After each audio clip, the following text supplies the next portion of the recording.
दोस्तों आज की बड़ी अपडेट चीन से निकलकर सामने आ रही है। दरअसल जैसा कि हमें पता है कि हाल ही में भारत और चीन के विदेश मंत्री के बीच मुलाकात हुई थी और दोनों देशों के बीच में डिसएंगेजमेंट को लेकर जोर दिया गया और अपनी अपनी सेना को पीछे हटाने की बात कही गई।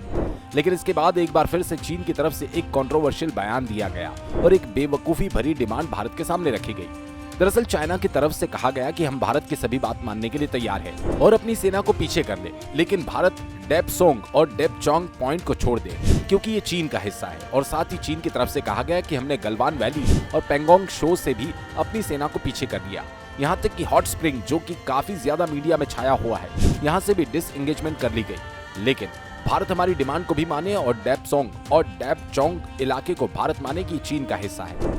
दोस्तों देखा जाए तो इस समय चीन काफी ज्यादा डेस्परिंग कि भूटान में जब डोकलाम विवाद हुआ था उस समय भी चीन काफी ज्यादा आक्रामक हुआ था और अपनी भारी सेना की डिप्लॉयड बॉर्डर पर कर रखी थी। लेकिन जब देखा कि भारतीय सेना टस से मस नहीं हो रही तब मजबूर होकर उसे अपनी जिद छोड़नी पड़ी और डोकलाम से जाना पड़ा था।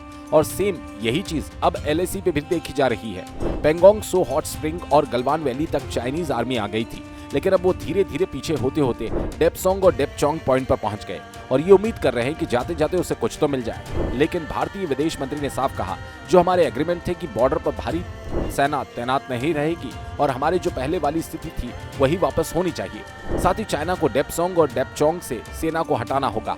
कुल मिलाकर दोस्तों इस तरह के दांवपेच दोनों देशों की तरफ से चले जा रहे हैं और जाते जाते कुछ एरिया को हड़पने की कोशिश चीन करना चाहता है।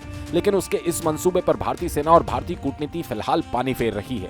हालांकि दोस्तों फिर भी भारत को चीन के ऊपर भरोसा नहीं करना चाहिए क्योंकि सिक्किम बॉर्डर के पास उसने ऑलरेडी J-20 की तैनाती कर रखी है। साथ ही सैटेलाइट तस्वीरों से पता चला कि बॉर्डर के पास वो इंफ्रास्ट्रक्चर डेवलपमेंट भी कर रहा है जिससे किसी बड़े युद्ध के दौरान अपनी सेना को जल्दी मोबिलाइज किया जा सके। अब देखना ये होगा कि भारत इस विवाद को कैसे निपटाएगा। इस पर अपनी राय जरूर बताएं। बढ़ते हैं हमारी अगली अपडेट की तरफ जो कि भारत के अंदर पाए गए लिथियम के एक भंडार को लेकर है।